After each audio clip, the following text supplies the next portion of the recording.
Welcome back, class. I'm Mr. Teacher with the SAT Math video guide.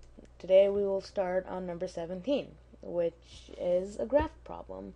In the xy plane, line L passes through the origin and is perpendicular to the line 4x plus y is equal to k, where k is a constant. If the two lines intersect at the point t, t plus 1, what is the value of t?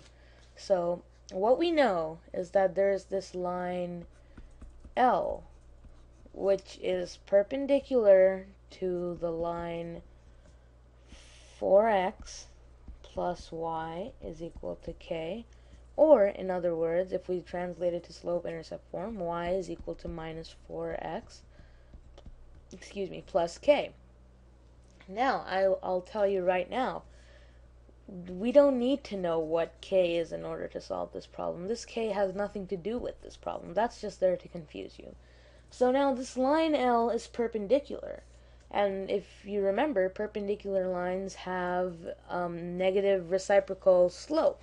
So the negative reciprocal of negative 4 is 1 over 4. So the slope of line L is equal to 1 over 4. Now, here's where something very important in the problem we have to incorporate. The line L passes through the origin. So our equation for line L is y is equal to 1 over 4x, and if it passes through the origin, that's plus 0, or basically y equals 1/4 of x.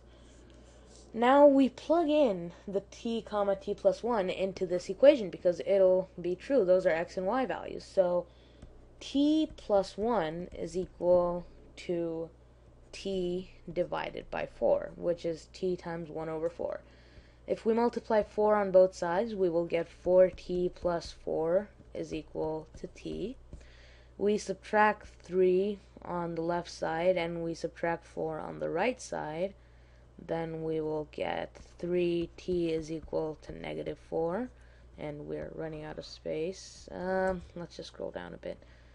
And so t will be equal to negative 4 over 3, which is choice number A. Well, choice letter rather. So now we move on to number 18, which says, if the average of x and y is k, which of the following is the average of x, y, and z?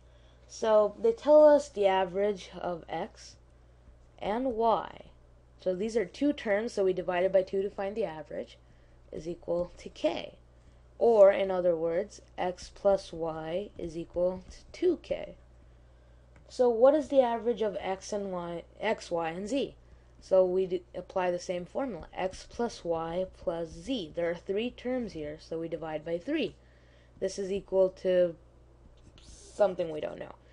Now, the important thing is now, we know what x plus y equals. It equals to 2k. So we can translate this equation to 2k plus z divided by 3 is the average of x, y, and z. And that is choice A. So nothing else to do there, just find the proper equation.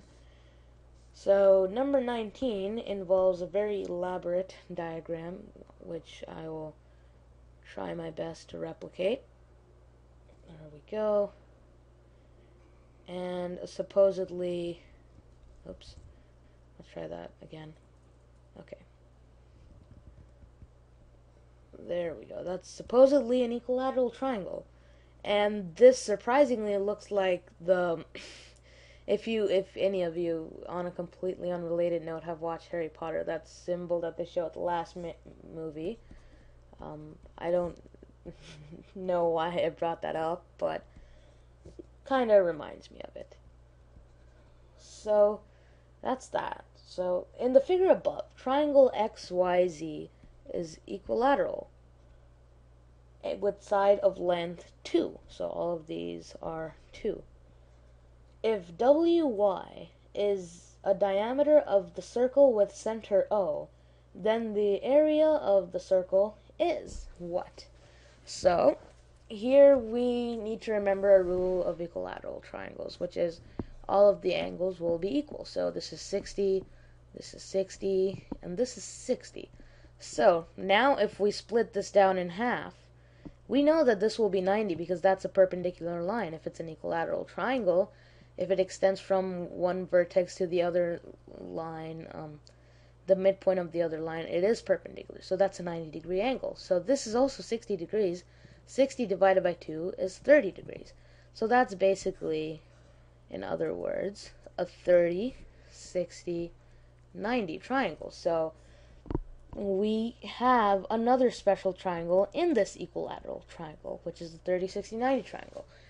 Now, the lengths, if you remember, of a 30, 60, 90 triangle are the opposite of 30 degrees is x, the opposite of 90 degrees is 2x, and the opposite of 60 degrees is the square root of x. Now, the square root of x times 3, I believe. So we end up with this side being 1, the original side being 1. Oh, sorry, not x times 3. X and then square root 3. So that equals to 1. The opposite side of the angle 60 will be 1 root 3, or just root 3. So the diameter of the circle is root 3. And so the radius of this circle will be root 3 divided by 2. Now we plug this into the circle area equation, which is pi r squared. We already have a radius squared times pi. Square root 3 squared is equal to 3. 2 squared is equal to 4. So 3/4 pi, which is answer choice C in the form of 3 pi over 4. So finally, we will move to number 20, which is the last problem, and surprisingly much easier than you would expect from a final question. Tricky, but easy enough. When 15 is divided by the positive integer k, the remainder is 3. For how many different values of k is this true? So we just need to find the values of k, where if 15 is divided by k, you will get a remainder of 3. Now, the reason why this is the final problem, even though it looks so easy, is that you'll immediately think, oh, there's the number 12. If you divide 15 by 12, you'll get a remainder of 3, right?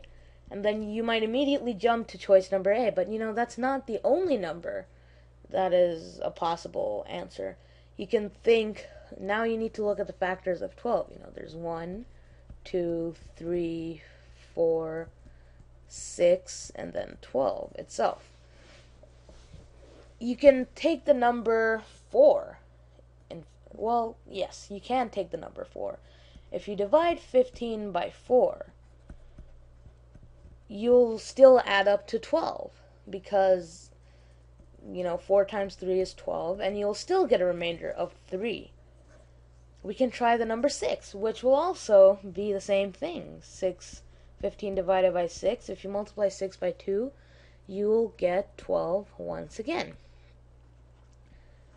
And you get a remainder of 3. So there are 3 possible numbers where this will work. Well, 3, why don't the other ones work?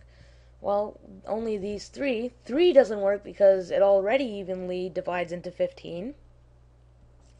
2 doesn't work because it goes all the way up to 14, and there will be only a remainder of 1, and 1 obviously goes evenly into 15.